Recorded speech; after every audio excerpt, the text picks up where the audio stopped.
Disse o apóstolo Paulo: tudo o que está nas Escrituras foi escrito para nos ensinar, a fim de que tenhamos esperança por meio da paciência e da coragem que as Escrituras nos dão. Com essa palavra, saúdo você e dou as boas-vindas para esse momento de reflexão com a palavra de Deus. Também do livro de Jeremias, o profeta Jeremias, diz assim no capítulo 32, 17: Ó Senhor meu Deus, como o teu grande poder e com tua força fizeste o céu e a terra, nada é impossível para ti. Ó Senhor meu Deus, com o teu grande poder e com a tua força fizeste o céu e a terra, nada é impossível para ti. Uma confissão de fé do profeta Jeremias, declarando a sua onipotência. Sim, nosso Deus é todo-poderoso, Criador do céu e da terra, também Criador de você, de mim, de tudo aquilo que conhecemos. Ele também criou o sentido para a nossa vida. E ali nós nos encontramos em paz, em alegria, em desfrutar da vida que Ele quer que nós tenhamos e desfrutemos. Em Mateus 28, Jesus disse: Deus me deu todo o poder no céu e na terra. Portanto, vão a todos os povos do mundo e façam com que sejam meus seguidores, batizando-os em nome do Pai e do Filho e do Espírito Santo e ensinando-os a obedecer tudo que vos tenho ordenado. Essa palavra de Jesus revela quem é que está dando esta preciosa e grande ordem. Ele que recebeu todo o poder no céu e na terra. Ele que é aquele que era, que é e que há de vir. Ele, Jesus, que é o Alfa e o Ômega, o princípio e o fim. Às vezes nós olhamos para a morte como o nosso fim, não para Deus. A morte foi vencida por Ele e Ele quer nos dar esta esperança de vencermos também. Não por nossa própria força, isso é impossível, mas com o poder que Ele nos dá. Sim, nós podemos ter acesso à vida plena, à vida eterna, mediante a fé em nosso Senhor e Salvador, Jesus Cristo. E isso nos enche de paz, isso nos enche de alegria. E a mensagem que temos a compartilhar hoje é a descoberta da comunhão. Eu baseio um pouco da minha mensagem neste livro, A Descoberta da Comunhão. Obviamente não vou compartilhar todo o livro com você, mas alguns trechos são importantes para a gente perceber a importância da comunhão. Imagine que você está num armazém. O que se guarda num armazém? Comida, suprimentos alimentícios, máquinas ou implementos ou insumos agrícolas. Agora, imagine um armazém cheio de graças de Deus. E de lá Ele tira presentes incríveis para nos dar. 2 Pedro 1, versículo 3, nos diz assim: Seu divino poder nos deu todas as coisas de que necessitamos para a vida e para a piedade. Dentre os muitos presentes que Deus nos concede, há um muito especial que se chama koinonia. O que significa koinonia? Esta palavra foi criada pelos autores do Novo Testamento para expressar a maravilhosa dádiva que é a unidade com Cristo e com os outros, que assim como nós, compartilham a vida com Cristo. Reflita comigo a importância da palavra koinonia. Significa aquilo que nos dá unidade com Cristo e com os outros, que assim como nós, compartilham a vida com Cristo. Koinonia nos é traduzido como comunhão, e isto é compartilhar com alguém a vida em Cristo. No entanto, quem tem o que compartilhar? O que há na vida em Cristo que possamos compartilhar? Você já teve uma experiência de compartilhar o que significa uma vida com Cristo? Você já ouviu alguém compartilhar contigo o que significa viver com Cristo? Primeiramente, há que se dizer que somente pessoas que vivem a fé em Jesus terão o que compartilhar sobre Jesus. Não é coisa para ateus, obviamente, já que envolve fé. Também não é coisa para quem tão somente foi batizado. Não quero desmerecer de forma alguma este sacramento, mas se esporadicamente esta pessoa, tendo sido batizada, esporadicamente conviveu, desenvolveu e desfrutou sua fé em Jesus ou com a comunidade, obviamente que pode não fazer muito sentido falar do que significa viver com Cristo, pois não desenvolveu a fé em Cristo. O tema da nossa igreja neste ano é viver o batismo. Isso outra coisa não significa do que viver da comunhão com Cristo e com o povo seu. Viver a nova vida que Cristo nos dá pelo agir e pelo poder do Espírito Santo, pela instrução da sua palavra. Amigo e amiga, o que trago sobre a koinonia ou comunhão não é uma discriminação, mas um aprofundamento do entendimento de seu significado. Sabe, por exemplo, conversar sobre pedagogia, os educadores sabem. Tenho que conversar sobre a agricultura ou a pecuária, quem planta, quem lida com gado ou com leite. Naturalmente, saberá falar sobre comunhão quem desfruta da comunhão. Saberá falar de Jesus quem vive com Jesus. Ou seja, os assuntos, eles se encontram à medida que as pessoas vivem aquilo que se torna o assunto. Então, no mundo houve e há duas formas básicas de as pessoas se tornarem cristãs. A primeira e mais antiga tem sido pelo simples fato de nascer em uma família cristã, ser levado para ser batizado e ser instruído para confirmar a fé cristã. A isto chamamos cristianizar.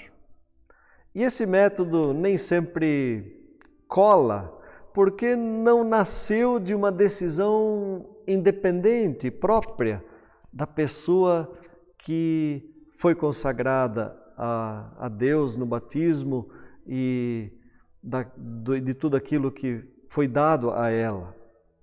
Mas, muitas vezes por uma tradição, ou um modismo, ou uma cultura cristã.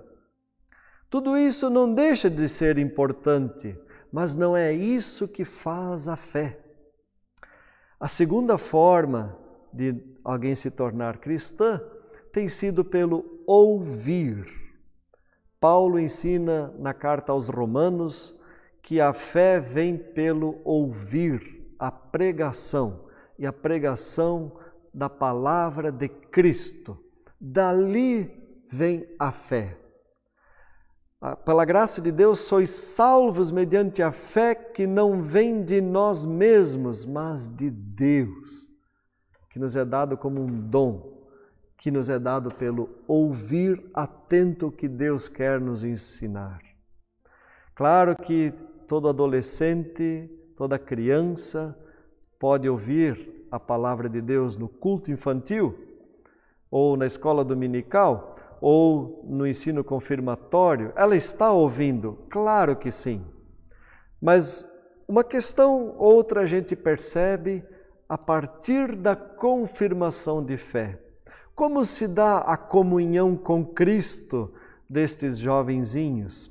Como se dá o seu desenvolver da fé depois, quando não mais é assim cobrado a presença nos cultos? Portanto, quanto mais aprendemos, mais percebemos a necessidade da palavra de Deus como pão da vida. Assim nasce a verdadeira comunhão com Cristo. E é necessário, primeiramente, a comunhão com Cristo e sua palavra para que então aconteça a comunhão com outros. Porque o assunto principal da comunhão é as coisas de Deus. É o reino de Deus, a sua justiça, o seu governo, a sua palavra, a sua sabedoria. Onde há como coinonia, há brilho nos olhos quando se fala de Jesus, pois compreende-se que passamos a pertencer ao corpo de Cristo e à família de Deus.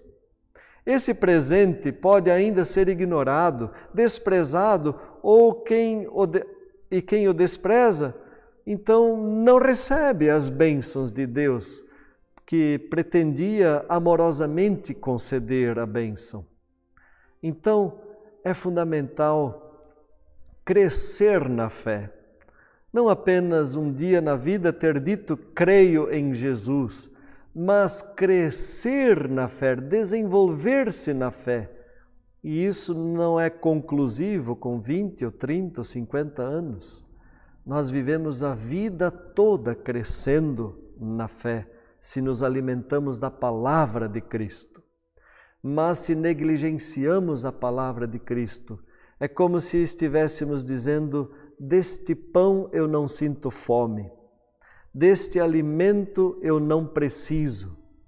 E automaticamente estamos então nos apresentando como autossuficientes. Querido e querida ouvinte desta mensagem, onde há comunhão verdadeira no Senhor e com o povo do Senhor, há também verdadeira vida, verdadeira alegria. Esse presente, vamos chamar a comunhão de presente, pode ainda ser ignorado, desprezado, como disse há pouco. Mas se assim acontece, então nós dizemos não ao presente que Deus quer nos dar.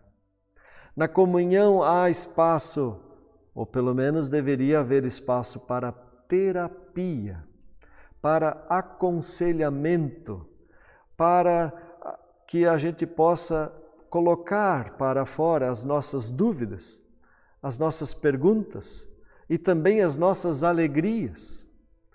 Um presente é a dádiva da paz. Jesus disse, deixo-vos a paz, a minha paz vos dou. E Deus nos diz na Bíblia, não andeis ansiosos. Portanto, essa dádiva é um presente que desfrutamos em contraste à terrível ansiedade. O psicólogo Augusto Cury, escritor de muitos livros sobre essa questão da ansiedade, já vendeu mais de 10 milhões de livros. Ele denuncia o quanto nosso modo de vida moderna tem gerado ansiedade nas pessoas, especialmente nas crianças. As crianças e também os adultos padecem de uma doença psicológica chamada por ele, pela sigla SPA, Síndrome do Pensamento Acelerado. O que significa isso? Trata-se de uma alteração identificada por Cury, onde a mente fica repleta de pensamentos, estando completamente cheia durante todo o tempo em que a pessoa está acordada, o que dificulta a concentração, aumenta a ansiedade e desgasta a saúde física e mental. A paz que Cristo nos dá pode nos ajudar a administrar tudo isso. Pode ajudar a curar a SPA, a síndrome do pensamento acelerado. Pois em Cristo nos encontramos no caminho da esperança viva e também do consolo, da sabedoria verdadeira, da vida verdadeira e também, não por último, de uma vida que sabemos precisamos de algo maior do que nós mesmos ou do que nossas forças para experimentarmos satisfação. E quando experimentamos satisfação, experimentamos também gratidão. E assim vivemos em paz verdadeira. Imagine você receber um presente valioso num lindo papel de presente. E então, ao invés de abri-lo e descobrir o que lá contém, você colocasse-o na estante e ficasse ali admirando a beleza do pacote. Creio que nós concordamos que não é esse o propósito do presente, nem de quem deu o presente e também nem de quem o recebe. Mas que a gente o abra e desfrute do que tem dentro. Koinonia significa compartilhar, dialogar, repartir experiências de fé e testemunhos também de nossos insucessos, de nossas fraquezas ou fracassos. Comunhão é um espaço terapêutico.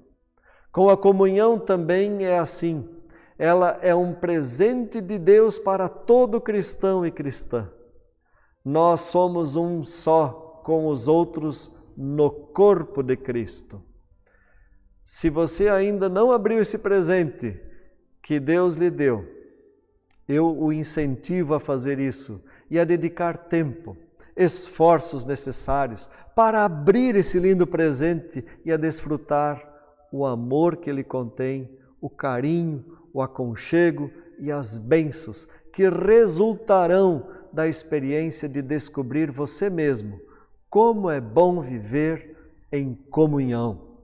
Bem disse o salmista, como é bom e agradável viverem unidos os irmãos. Bom, gostaria de encerrar e já concluir a nossa mensagem, mostrando para vocês ainda esse cenário dos bancos vazios aqui da Igreja da Paz. Felizmente, eles começaram a ser ocupados novamente. Sim, está liberado para todos nós um culto presencial. E assim queremos ir aos poucos retomando as atividades de nossa comunidade. Começando pelos cultos. Você é convidado a participar, convidada a estar conosco nos cultos que se seguem conforme o planejamento de nossa igreja.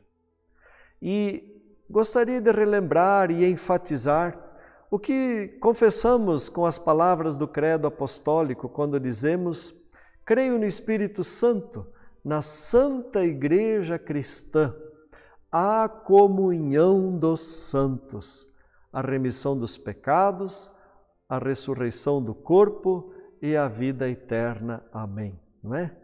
Nós confessamos ali que cremos na comunhão dos santos.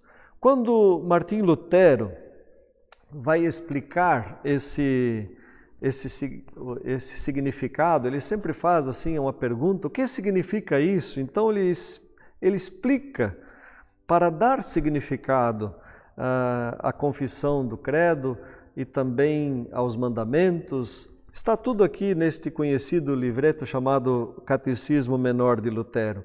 Ele vai explicar, por exemplo, no 3º artigo, dizendo que creio que por minha própria inteligência ou capacidade não posso crer em Jesus Cristo, meu Senhor, nem chegar a Ele. Mas o Espírito Santo me chamou pelo Evangelho, iluminou com seus dons, santificou e conservou na verdadeira fé. Assim também chama, reúne, ilumina e santifica toda a igreja na terra. Igreja aqui, o povo de Deus. E em Jesus Cristo a conserva na verdadeira e única fé. Nesta igreja, Ele perdoa, cada dia e plenamente, todos os pecados. E a mim e a todas as pessoas que creem. E no último dia, ressuscitará a mim e a todos os mortos, e dará a vida eterna a mim e a todas as pessoas que creem em Cristo. Isto é certamente verdade. Assim explica Lutero o 3º artigo do Credo, e aqui eu enfatizo com essas palavras a importância da comunhão. Por isso, a descoberta da comunhão em dias de tanto individualismo, em dias de isolamento, fará muito sentido a sua vida e principalmente a sua fé, se você redescobrir e abrir e desfrutar este presente chamado koinonia. Os cultos estão liberados, como disse, você é nosso convidado e convidada.